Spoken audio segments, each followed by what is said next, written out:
70이 넘어서야 알게 된 인생에서 가장 중요한 한 가지. 일부. 나는 올해로 72이다. 이 나이가 되어서야 비로소 어떤 말을 조심스럽게 입 밖으로 꺼낼 수 있게 되었다. 젊었을 때는 감히 말할 수 없었고, 중년이 되었을 때는 너무 바빠서 말할 틈이 없었고, 노년에 들어서야 비로소 말할 수 있게 된 이야기다. 사람들은 흔히 말한다. 나이 들면 다 알게 된다고. 하지만 나는 그 말이 반은 맞고 반은 틀리다고 생각한다. 나이를 먹는다고 해서 저절로 알게 되는 건 없다. 다만 더 이상 미룰 수 없게 될 뿐이다. 나는 평범한 사람이었다. 특별히 똑똑하지도 크게 성공하지도 못했다. 그저 주어진 자리에서 주어진 역할을 하며 살아온 사람이었다. 젊을 때의 나는 늘 바빴다. 바쁜 게 미덕인 줄 알았다. 바쁘지 않으면 뒤처지는 것 같았고, 잠시라도 멈추면 인생이 망가질 것만 같았다. 아침에는 출근을 서둘렀고 저녁에는 피곤해 절어 집으로 돌아왔다. 아이들과 눈을 맞출 시간도 없었고 아내와 제대로 대화를 나눈 날이 손에 꼽혔다. 그땐 이렇게 생각했다. 지금만 고생하면 된다. 조금만 더 버티면 나중에 편해진다. 그 나중이라는 게 이렇게 빨리 올 줄은 몰랐다. 40이 넘어서부터는 몸이 예전 같지 않다는 걸 느끼기 시작했다. 하지만 마음은 여전히 젊다고 착각했다. 50을 넘겼을 땐 주변 사람들이 하나둘씩 아프기 시작했다. 누군가는 갑자기 세상을 떠났고 누군가는 병원 신세를 지게 되었다. 그때도 나는 말했다. 나는 아직 괜찮다. 나는 다르다. 그 말이 얼마나 어리석은 말이었는지 나중에서야 알게 되었다. 내 인생의 방향이 조금씩 흔들리기 시작한 건 70이 되기 바로 전 아주 사소한 사건 때문이었다. 어느 날 오랜만에 거울 앞에 서 있었다. 머리를 말리다 말고 문득 내 얼굴을 오래 바라보게 되었다. 낯설었다. 분명 내 얼굴인데 내가 알던 얼굴이 아니었다. 주름은 깊어졌고 눈빛에는 피로가 가득했다. 무엇보다도 표정이 없었다. 그 얼굴을 보며 이런 생각이 들었다. 나는 대체 언제부터 이렇게 살았을까? 며칠 뒤 오랜만에 병원 검진을 받았다. 큰 병은 아니었지만 의사는 조심스럽게 말했다. 이 나이에는 몸보다 마음이 더 중요합니다. 외롭지 않게 지내셔야 합니다. 외롭지 않게 지내라는 말이 왜 그렇게 가슴에 남았는지 모르겠다. 나는 평생 혼자가 아니었다. 가족도 있었고 사람들도 곁에 있었다. 그런데도 외로웠다. 그때 처음으로 깨달았다. 외로움은 사람이 없어서 오는 게 아니라 마음을 나누지 못해서 온다는 걸. 그날 이후로 나는 조금씩 속도를 늦추기 시작했다. 아침에 일부러 더 천천히 걸었다. 사람들 얼굴을 보며 걸었다. 길가의 나무를 바라보고 계절이 바뀌는 걸 느끼려고 애썼다. 처음엔 어색했다. 아무 쓸모없는 짓을 하는 것 같았다. 하지만 어느 순간부터 마음이 조금씩 가벼워졌다. 그리고 그 가벼움 속에서 지금껏 외면해왔던 질문 하나가 조용히 떠올랐다. 나는 누구를 위해 이렇게 열심히 살았을까? 아이들을 위해서라고 생각했다. 가족을 위해서라고 믿었다. 하지만 솔직히 말하면 그보다 더 컸던 건 남들보다 뒤처지지 않기 위해서였다. 비교하지 않으면 불안했고 비교하지 않으면 나 자신을 증명할 수 없다고 생각했다. 그렇게 남의 인생을 기준 삼아 살다 보니 정작 내 인생은 한 번도 제대로 들여다보지 못했다. 70이 넘어서야 이 사실이 보이기 시작했다. 나는 이제야 알게 되었다. 인생에서 가장 중요한 건 돈도 아니고 명예도 아니고 체면도 아니라는 걸. 그건 바로 내 마음을 잃지 않는 것이었다. 내 마음이 무엇을 원했는지, 무엇을 싫어했는지, 무엇에 상처받았는지 나는 평생 묻지 않았다. 남의 기대에 맞추느라 내 마음은 늘 뒤로 밀려 있었다. 이제 나는 더 이상 서두르지 않는다. 남과 비교하지도 않는다. 늦었다고 생각하지도 않는다. 비록 인생의 끝자락에 와 있지만 이 깨달음 하나만으로도 나는 충분히 다시 살아볼 용기가 생겼다. 이 이야기는 아직 끝이 아니다. 다음 이야기에서는 내가 어떻게 마음을 되찾기 시작했는지, 그리고 그 과정에서 반드시 버려야 했던 것들에 대해 조용히 풀어보려 한다. 지금 이 영상을 듣고 있는 당신에게도 이 질문 하나만은 미리 건네고 싶다. 당신의 마음은 지금 어디에 있나요? 2부.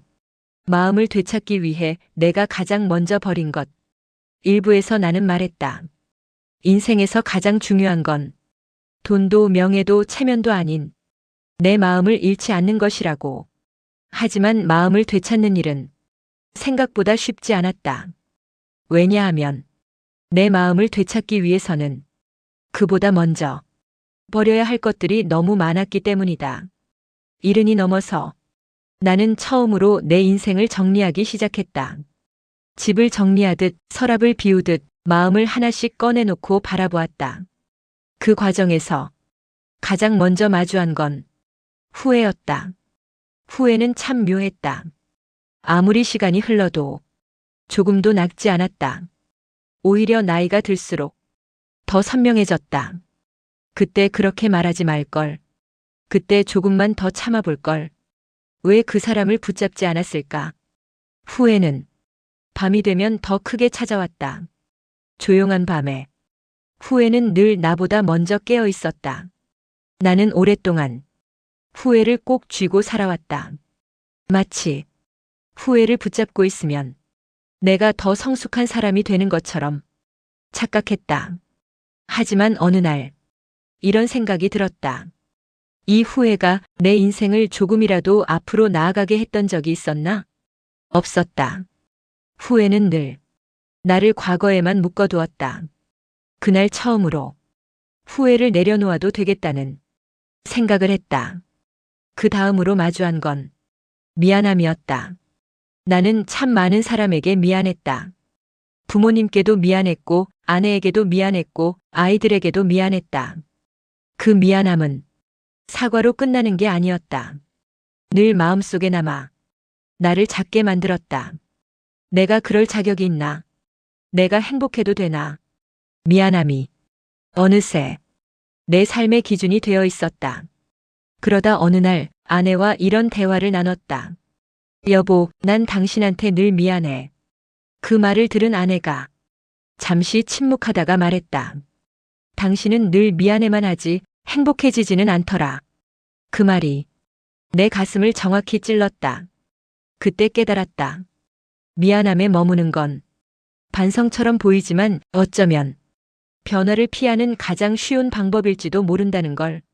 그날 이후로 나는 미안함을 조금 다른 방식으로 대하기로 했다.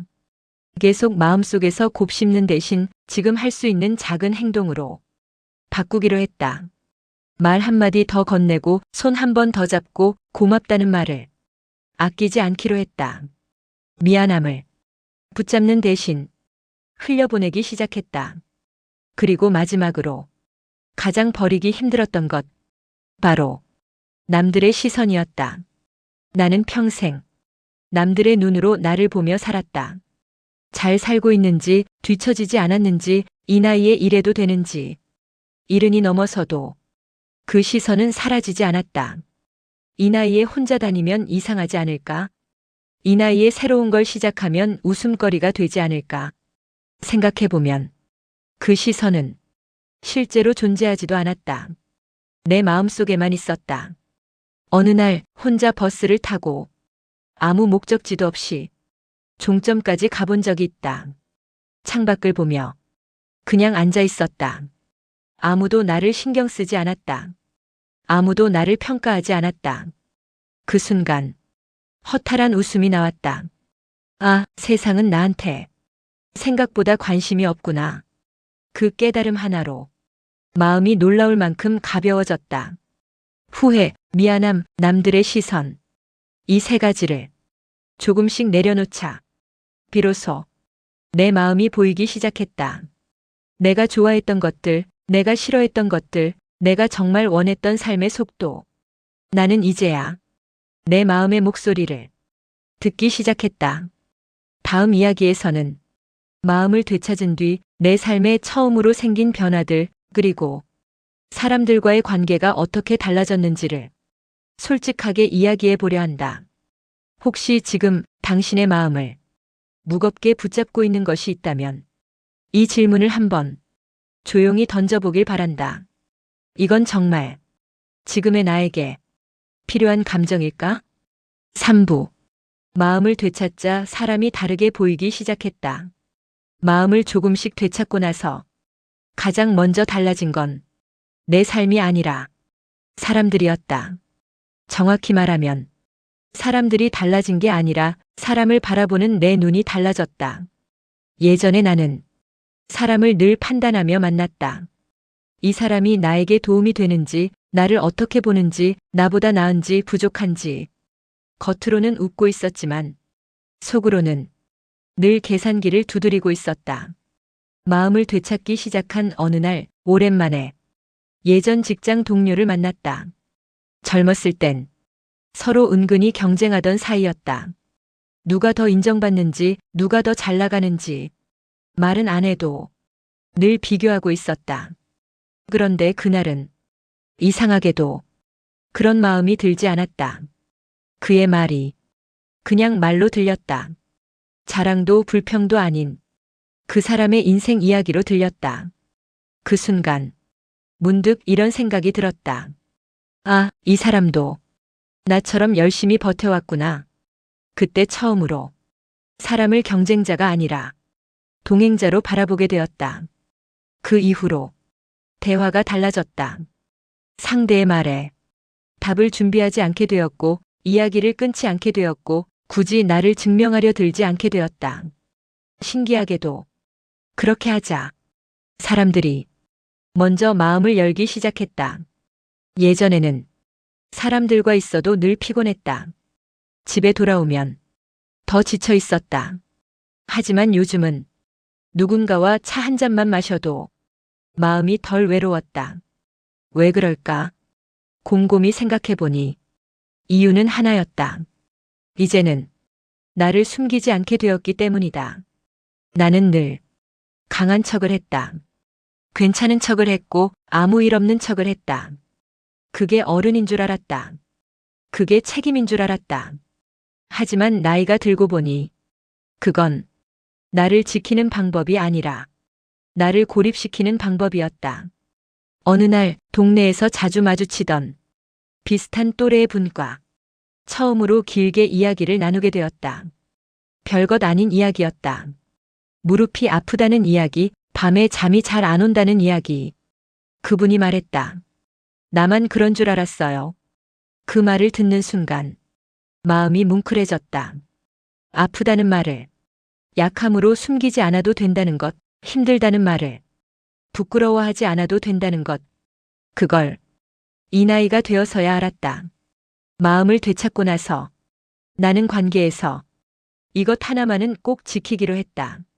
솔직하되 무겁지 않게, 힘들면 힘들다고 말하되, 상대를 붙잡지 않고 기쁘면 기쁘다고 말하되, 과장하지 않기로 했다. 그랬더니 관계가 훨씬 편안해졌다. 가족과의 관계도 조금씩 변했다. 예전에 나는 부모로서 가장으로서 늘 가르치려 들었다. 조언하지 않으면 무책임한 것 같았다. 하지만 이제는 묻는다. 너는 어떻게 생각하니? 그게 너한테는 어때? 말을 줄이자. 아이들이 더 많이 말하기 시작했다. 듣기 시작하자. 마음의 거리가 줄어들었다. 아내와의 관계도 마찬가지였다.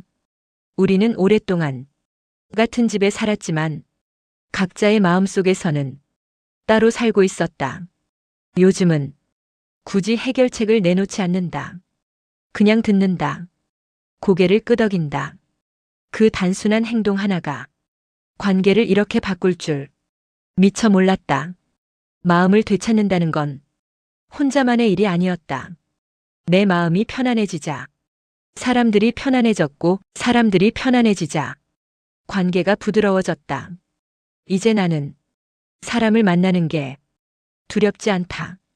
완벽하지 않아도 되고 말을 잘하지 않아도 되고 그냥 있는 그대로 있어도 된다는 걸 알게 되었기 때문이다. 다음 이야기에서는 이렇게 달라진 관계 속에서 내가 처음으로 혼자 있는 시간을 사랑하게 된 이유, 그리고 외로움과 고독을 구분하게 된 순간에 대해 이야기해 보려 한다.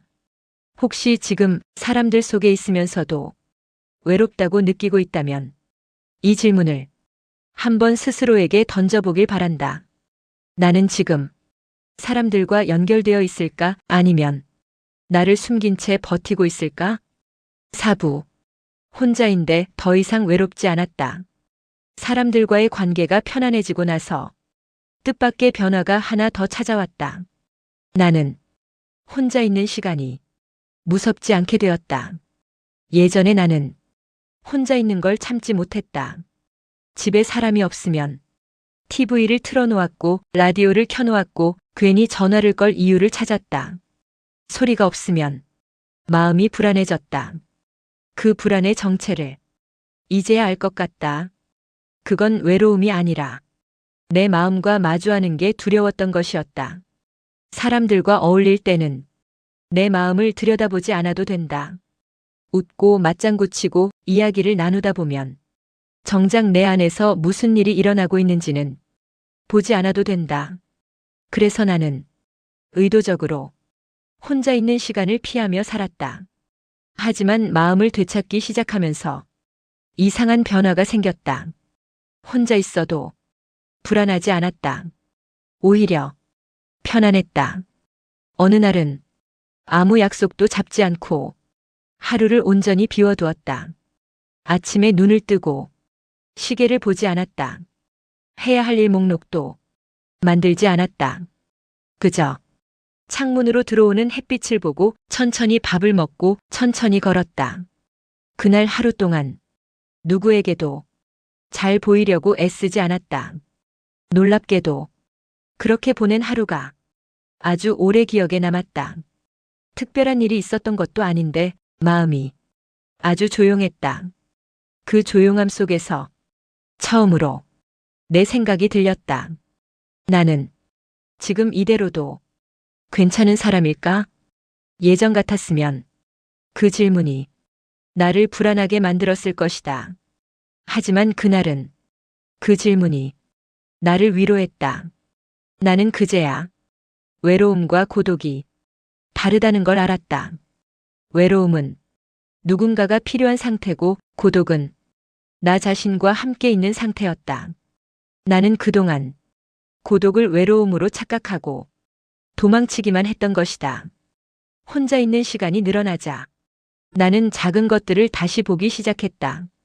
아침 공기의 냄새, 계절마다 달라지는 햇빛의 각도, 젊었을 때는 눈에 들어오지도 않던 것들. 그 모든 것이 말없이 나에게 말을 걸어왔다. 너 이렇게 살아도 돼. 혼자 있는 시간은 과거를 돌아보는 시간이기도 했다. 잘한 일도 떠올랐고 부끄러운 순간도 떠올랐다.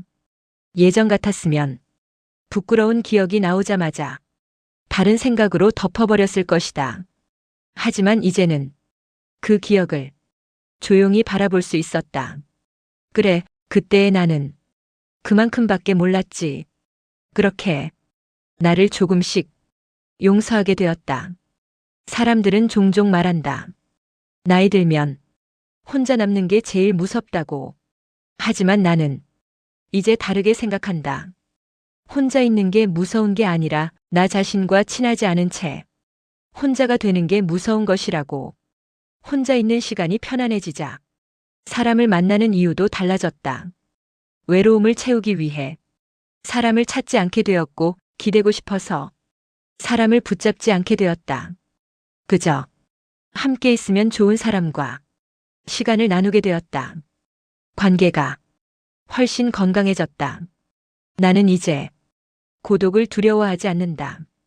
고독은 나를 시험하는 시간이 아니라 나를 회복시키는 시간이라는 걸 알게 되었기 때문이다. 이 나이에 와서야 비로소 혼자 있는 법을 배웠다. 다음 이야기에서는 이 고독의 시간 속에서 내가 새롭게 시작하게 된 아주 작은 습관들, 그리고 그 습관들이 내 하루를 어떻게 바꾸었는지를 차분히 이야기해 보려 한다. 지금 이 순간 혼자 있다는 이유로 마음이 불편하다면 이 질문을 한 번만 스스로에게 건네보길 바란다. 나는 나와 함께 있는 시간을 피하고 있는 건 아닐까? 5부. 아주 작은 습관 하나가 하루를 바꾸기 시작했다. 혼자 있는 시간이 편안해지고 나서 나는 문득 이런 생각을 했다. 이 평온함을 어떻게 하면 하루 속에 조금 더 오래 머물게 할 수 있을까?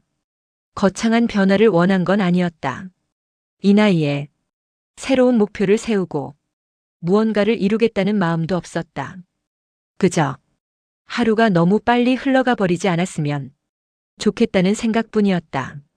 그래서 나는 아주 작은 것부터 바꾸기로 했다. 아침에 눈을 뜨면 가장 먼저 하던 행동이 있었다. 핸드폰을 집어드는 것, 뉴스를 보고 남들 사는 이야기를 보고 괜히 마음이 무거워진 채 하루를 시작하곤 했다. 그래서 어느 날부터 아침에는 핸드폰을 만지지 않기로 했다. 대신 창문을 열고 밖의 공기를 들이마셨다. 그 단순한 행동 하나가 아침의 느낌을 완전히 바꿔놓았다. 두 번째로 바꾼 건 걷는 속도였다. 예전에는 어디를 가든 늘 급하게 걸었다. 늦지 않기 위해서가 아니라 뒤처질까봐. 이제는 일부러 한 박자 늦춰 걷는다. 발바닥에 닿는 감각을 느끼고 주변을 둘러본다. 걷는 속도가 느려지자 생각도 느려졌다. 생각이 느려지자 쓸데없는 걱정이 줄어들었다. 세 번째 습관은 하루에 한 번 나에게 말을 거는 것이었다. 거창한 질문이 아니다. 오늘은 어땠어? 지금 기분은 어때? 처음엔 어색했다. 혼잣말을 하는 사람 같았다. 하지만 며칠 지나지 않아 이 질문이 내 마음을 붙잡아주고 있다는 걸 느끼게 되었다. 이 작은 습관들은 삶을 뒤집어 놓지는 않았다. 하지만 삶의 결을 바꾸기 시작했다. 예전에는 하루가 끝나면 오늘도 그냥 지나갔네라는 생각이 들었다면 요즘은 오늘은 이런 하루였구나 하고 정리할 수 있게 되었다. 그 차이는 생각보다 컸다. 나는 깨달았다. 인생을 바꾸는 건 큰 결심이 아니라 하루를 대하는 태도라는 걸. 젊었을 땐 목표가 있어야 산다고 믿었다. 하지만 지금은 리듬이 있어야 산다는 걸 안다. 이 나이에 내가 찾은 삶의 방식은 속도를 늦추고 감각을 되찾고 나를 돌보는 것이었다. 어느 날 아내가 나에게 말했다. 요즘 당신 좀 달라졌어. 나는 웃으며 물었다. 어떻게? 아내는 잠시 생각하다가 이렇게 말했다. 예전보다 같이 있는 시간이 편안해. 그 말 한마디가 이 작은 습관들이 헛된 게 아니었다는 걸 알게 해주었다. 습관이 바뀌자 말투가 바뀌었고 말투가 바뀌자 관계가 달라졌다. 예전에는 결과를 중요하게 여겼다면 이제는 과정을 더 소중히 여긴다. 하루를 잘 살았는지보다 하루를 정직하게 살았는지를 스스로에게 묻는다. 나는 이제 완벽한 하루를 바라지 않는다. 그저 마음이 크게 흔들리지 않고 내가 나를 놓치지 않는 하루면 충분하다. 이 나이에 성공보다 평온을 선택한 것이 조금도 부끄럽지 않다. 다음 이야기에서는 이렇게 바뀐 하루들이 쌓이면서 내가 처음으로 삶을 돌아보는 시선이 어떻게 달라졌는지 그리고 후회가 더 이상 나를 괴롭히지 않게 된 이유를 천천히 이야기해 보려 한다. 지금 이 영상을 듣고 있는 당신도 오늘 하루가 끝날 때 이 질문 하나만 스스로에게 건네보길 바란다. 오늘 하루 나는 나를 조금이라도 잘 대해주었을까? 6부. 후회가 더 이상 나를 붙잡지 않게 된 날. 사람들은 종종 묻는다. 이 나이가 되면 후회가 없으세요? 나는 그 질문을 들을 때마다 잠시 멈춘다. 그리고 솔직하게 대답한다. 아니요. 후회는 아직도 있습니다. 다만 후회에 끌려다니지 않게 되었을 뿐입니다. 젊었을 때의 나는 후회를 아주 무서워했다. 그래서 늘 올바른 선택을 하려고 애썼다. 하지만 아이러니하게도 그렇게 살수록 후회는 더 쌓여갔다. 왜냐하면 인생에는 완벽한 선택이란 없기 때문이다. 이 사실을 나는 아주 늦게 배웠다. 예전에 나는 지나간 선택을 붙잡고 계속 질문했다. 왜 그땐 그러지 못했을까? 조금만 달랐어도 인생이 바뀌지 않았을까? 그 질문들은 답을 주지 않았다. 오직 나를 과거에 묶어둘 뿐이었다. 어느 날 밤 잠이 오지 않아 불을 켜고 앉아 있었다. 하루가 끝났는데도 마음이 쉬질 않았다. 그때 문득 이런 생각이 들었다. 만약 지금의 내가 그때로 돌아간다면 정말 다른 선택을 할 수 있었을까? 한참을 생각해 보았다. 그리고 솔직한 답이 나왔다. 아니, 그때의 나는 그만큼밖에 몰랐다. 그 깨달음은 생각보다 큰 위로였다. 우리는 종종 과거의 나를 지금의 기준으로 판단한다. 하지만 그건 공평하지 않다. 그때의 나는 그때의 나름대로 최선을 다하고 있었다. 비록 서툴렀을지라도 부족했을지라도 그날 이후로 후회가 올라올 때마다 나는 이렇게 말해준다. 괜찮아. 그땐 그게 최선이었어. 처음에는 입에 붙지 않았다. 스스로를 변명하는 것 같았다. 하지만 반복하다 보니 이 말이 나를 살게 하고 있다는 걸 알게 되었다. 후회를 내려놓는다는 건 있는 게 아니었다. 오히려 기억하되 나를 공격하지 않는 법을 배우는 것이었다. 나는 이제 후회를 채찍이 아니라 표지판처럼 바라본다. 여기서 아팠구나. 여기서 많이 배웠구나. 그 정도면 충분했다. 이 나이가 되어서야 비로소 나 자신에게 친절해지는 법을 배웠다. 젊었을 땐 나에게 너무 가혹했다. 넘어지면 일어나라고 다그쳤고 울면 약하다고 꾸짖었다. 그렇게 스스로를 몰아붙이며 살아온 세월이 문득 안쓰러워졌다. 그래서 요즘에 나는 실수한 날에도 이렇게 말한다. 오늘은 좀 서툴렀구나. 그래도 괜찮아. 그 한마디가 마음을 다시 숨쉬게 한다. 후회가 줄어들자 시간의 느낌도 달라졌다. 과거는 나를 붙잡지 않았고 미래는 나를 겁주지 않았다. 나는 지금이라는 시간에 조금 더 오래 머물 수 있게 되었다. 이제 남은 인생은 길지 않을지도 모른다.